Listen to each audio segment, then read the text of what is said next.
good afternoon. Oh my goodness, it seems like it was just yesterday that I was here with you guys. And that's a good thing because I really enjoy spending time with this community. And I'm super grateful for the opportunity to be able to share my story with you today.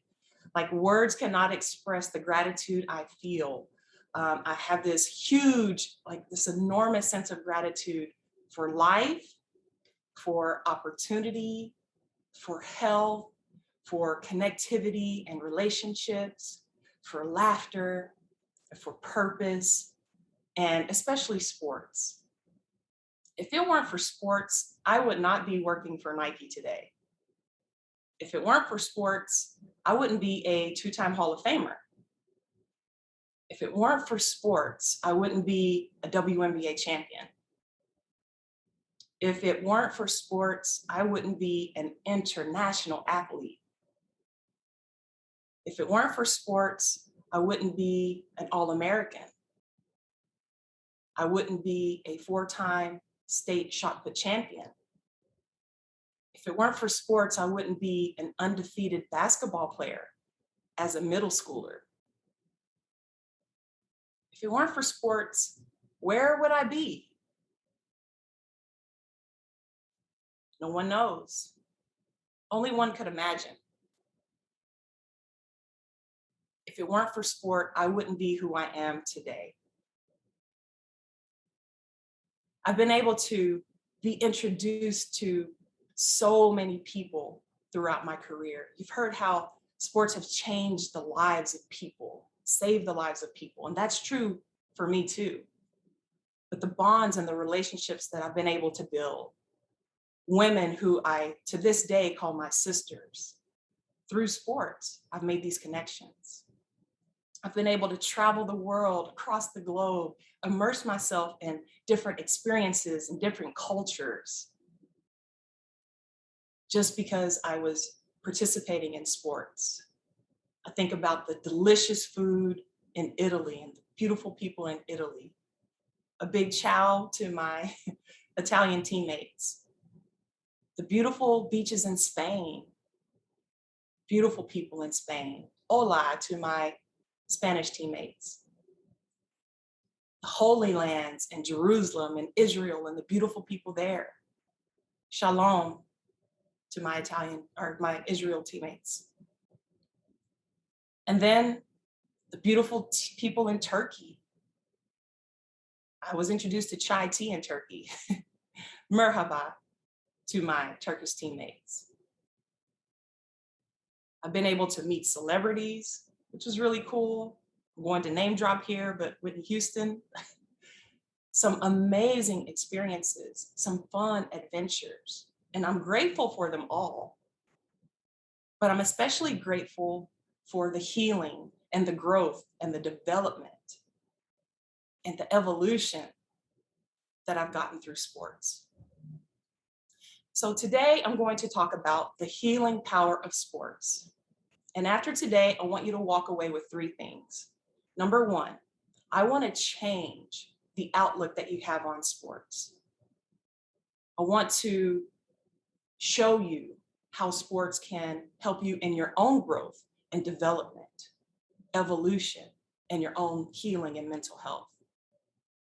And then number two, I want to be able to help you to identify activities in sports that you can do in your own time for your own healthy release and mental health. And then number three, it's all about giving back. I want to show you how you can use sport as the background or the platform to be able to reach back and heal and inspire the next generation. So how many of you have been angry? Show of hands, right? And you've gone on a run. And after going on that run, you felt so much better. Show of hands for people who have been sad and you've taken a kickboxing class or a boxing class, hit some things. And after that class, you felt re-energized. What about anybody who's felt anxious or anxiety and you've decided to go to a yoga class, and after the yoga class, you felt calm and centered and balanced because you were able to connect with yourself? Frustration, anybody? Been frustrated and you've gotten on your bike and you've ridden around in your neighborhood or gone and just looked at the scenery in your city and the frustration just dissipated? What about a bad breakup and you decided to go for a long walk and just immerse yourself in nature and connect with Mother Earth and left with a sense of peace? I don't know about you, but I've been through all of those things, some of them multiple times. And sport was my way to heal and to cope and to get through. So I'm going to tell a story. About a month ago, I went to the gym. I wasn't having a bad day or anything, but wasn't 100%. I had some things on my mind. I was processing my emotions, just really paying attention to how I felt, and decided to do the one thing I'd done my whole life. I'm going to work out. So I go to the gym, scan in, and had already in mind what I was going to do for this workout, which was going to lift some weights and do some cardio, hit the heavy bag and box a little bit, get on the stair mill, whatever it was. It's going to be high intensity because that's just how I roll. But upon scanning in my badge, I decided, man, I haven't been to the basketball court in a long time. I think I'm going to go up and just put up some shots and let that be my warm up today before my workout. And as I'm going up the stairs, this excitement just came all over me because I hadn't literally shot a basketball in about a year since the world closures and everything. So as I'm getting close to the gym, the excitement's growing. I open up the door to the gym and the smell of the hardwood floor from the basketball court just hit my nose. It was like, oh my gosh. So I walk in, I put my things down, picked up the basketball, just feeling the basketball in my hands, felt good. And then I took that first dribble, the basketball hits the floor. Oof. And there was a smirk that came on my face. I walk over underneath the basket and with as much finesse as I possibly could, shot the basketball, aiming at the backboard, of course, aiming at the square, watched the ball go through the net. And it was like naturally, my shooting routine that I had done my entire career just started coming back to me. I started moving around the floor, going to all of my spots, and literally hearing the coaches that have gone through this routine with me in my head talking about the technique. I was like, okay, no more backboard shots. I'm going to swish this one. So I shot it, and the sound of the ball going through the net, swish. I literally let out a chuckle. Grabbed the basketball, put the ball between my legs, made that screeching sound with my shoes against the court. And if you're a basketball player, you know all about that screeching noise. Like you feel like you're really doing something when your shoe screeches across the basketball court. Instantly, I was transported back to my childhood. I was pretending that somebody was guarding me. 5, 4, 3, 2. I shot the basketball. Swish. 1. Thompson wins the game. Yeah. And just like that, I had forgotten why I had come to the gym. Like the reason why my mind was gone, my emotions, all out the window. I was transported back to Southside Park, Big Lake, Texas, in my hometown. That same park that got me in trouble because my mom told me to be home before dark, and I never made it home before dark because I was playing basketball. That same Southside Park where I have memories of a 5-year-old, my Uncle Bobby, taking me to the court and making me dribble backwards and forwards, left hand, my right hand behind my back, right hand, left hand behind my back. It's a vivid memory. That same basketball court where my WNBA dreams were born. And that same basketball court where I would go to release my anger and my frustration and my sadness and my grief. And just like when I was a kid, on this day, those feelings dissipated. I had a feeling of accomplishment and confidence and playfulness. And most of all, I had a feeling of joy. That is the healing power of sports. By the time I looked at my phone again, 3 hours had gone by. I had set up the machine that's called the gun. It rebounds and passes the ball back to you. And I was in there for 3 hours. Not even remember why I was off balance when I went there. So I grew up in a home full of discipline. My mom was a disciplinarian. She was strong on values and morals. And just like every other kid in America, we had chores we had to do. Had to clean my room, make my bed, wash my own clothes, fold my clothes, do yard work, pull up weeds, pick up trash, all of that stuff that we don't like to do as kids. And I thought my mom was a drill sergeant. That's actually what we called her. And I didn't understand back then, but it was until I got older where I understood my mom was teaching me responsibility. She was teaching me to value the things that I had, to keep my place tidy and clean, and to respect my belongings. She was strong on giving 100% in everything that she did as a single parent. I mean, we were a team. When she was at work, it was me and my brothers, my older brothers. And I had to listen to them, which I must admit I did a horrible job at. Don't judge me, but I was a bad kid. I was a bad little sister. I was stubborn, I was hard-headed, and I hate being told what to do. Got in trouble a lot for it. But she taught us how to work together and how to get along. Taught us the importance of just resiliency and accountability and work ethic. And not only did she ask this of us, but she showed us this. She was the prime example. You guys have heard me say before, but my mom was a great teacher and a mentor and a coach, and in my eyes, the consummate leader.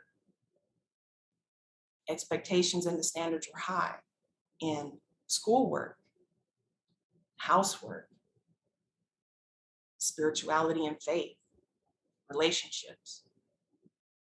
So I grew to take these values as a kid and really lived my life making sure that I paid attention to this. But it was sports. Sports was the actual classroom. It was the playground where I got to put all of this into practice. I got to understand what it was like to be a good teammate, what it was like to have a good work ethic and to be determined and self-motivated. It's where I found my character. I was my happiest when we were running in the street and playing games and having rock throwing contests. Like, we competed with everything. Who could jump the highest? Who could jump the farthest? And years and years and years of sport gave me the opportunity to cultivate and to nurture and to grow and to hone these skills that I bring into Nike today. Now, my manager told me he picked me 2 years ago for his team for these same skills, my leadership skills. I can teach you the business, he said. That's the easy part. I can't teach you everything else. I remember my mom coming out there and playing with us sometimes, and us just having a good time laughing at each other and just having so much fun. And so the bonds and the relationships that we were building through sport, that's the healing power of sport. So now that you see how sport can develop you and grow you, we're going to move to the next step, which is identifying which ones you like to do. And let me start off by saying, you don't have to be an Olympic athlete. You don't have to be the next Usain Bolt or FloJo. None of that. Just have to find something that's fun for you. And I think we can all say that sports itself has evolved over the years. I mean, you see skateboarding that's in the Olympics now, dancing. What brings you the most joy? Kickboxing, martial arts, Tai Chi, capoeira, judo, gardening. Is it competitive sports? You know, competitive sports, you got to be careful there, because if you're going to the gym and you're playing team sports and you're being competitive and you end up being mad the whole time, that kind of defeats the purpose, right? Individual sports like golf or tennis, I'm actually a self-taught tennis player. I used to go up to my high school courts and hit the ball against the wall, taught myself how to play tennis. Made me feel better when I left. But if you're playing an individual sport and you're going to be hard on yourself and judge yourself, that also defeats the purpose. This is all about fun. There's so much to do. Kayaking, snowboarding, water skiing, jet skiing, hang gliding. I think you get the point. There's a lot to do out there. You don't have to pick one thing or pick multiple things. You can pick multiple things. It's up to you. You can try some you may like, try others you may not like. And that's okay. Who's rushing here? If it's playing catch in the yard with your kids or having a water balloon fight, you get to define what sport is for you. I'll tell you this story. I was going through a breakup one time and my emotions were all over the place. And so to handle my emotions, I went for a run. I'm going to tell you right now, I am not a runner. I was a sprinter and a thrower in track and field. Anything past 200 meters, that was too long for me. But on this day, I went for a run. And 8 miles later, that's how long it literally took for me to get balanced again. I was paying attention to my breathing and my feet hitting the pavement and paying attention to, the scenery and the people that were around me. And it was through running, after this 8 miles, I decided I'm going to sign up for a half marathon. I mean, even the people who knew me were like, what? You hate running? Yes. And I finished this half marathon and I felt accomplished and super proud of myself. But I also discovered parts of myself that I hadn't known before. Through my pain, I started to enjoy running. That is the healing power of sports. And so as you begin to try these activities, you do something that makes you feel good. You do something that's fun. That's the most important thing. You can have a friend join you, make it a team thing, or you can go alone when you feel like you need that space. I don't want anybody to be around me. I just need to be alone, whatever it is for you. And then lastly, we talk about the next generation. So after my playing career, I decided to become a personal trainer, basketball trainer. I did some sports performance training. And there's this young lady that I started training. And after a little bit, her parents were like, can you please come coach our AAU team? I'm a basketball player, but I never wanted to coach. Never wanted to coach kids. And they just kept going and kept going. So finally I agreed to it. Of course, it ended up being a very fun experience. We won games. We were quite successful. I grew a lot, learned a lot about myself. Just so much fun. Some girls on the team then asked me to come and coach at their school. Coach T, please come coach at our school. Please come coach at our school. I never wanted to coach, and I sure as heck never wanted to be a school teacher. Never on my list of things to do. But after much pushing, didn't have a degree in education, so I had to get certified, go through that whole process. But long story short, I ended up getting certified in physical education and ended up getting hired up at their school. I mean, they really pushed for it. So I had a lot of support.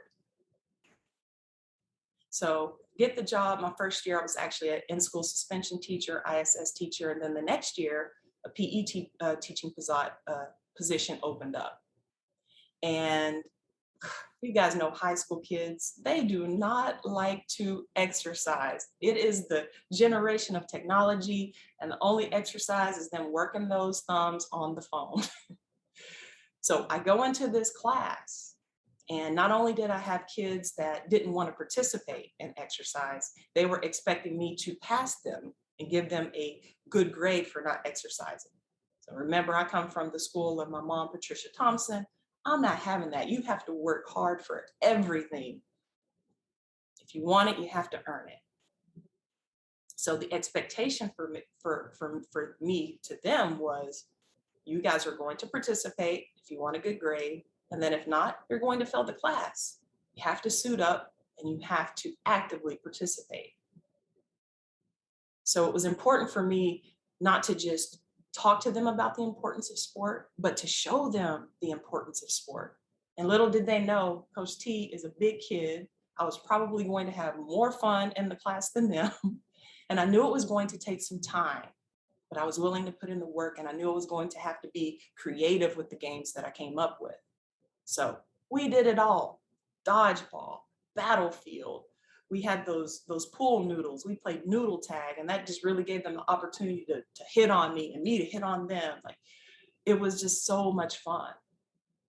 And I had a mix of different students in my class. I had some kids who grew up around sports, some kids who never played sports a day in their life. And then I had some kids who had played sports but had a bad experience and quit. So I had to change their outlook again on how sports could be fun and play could be fun.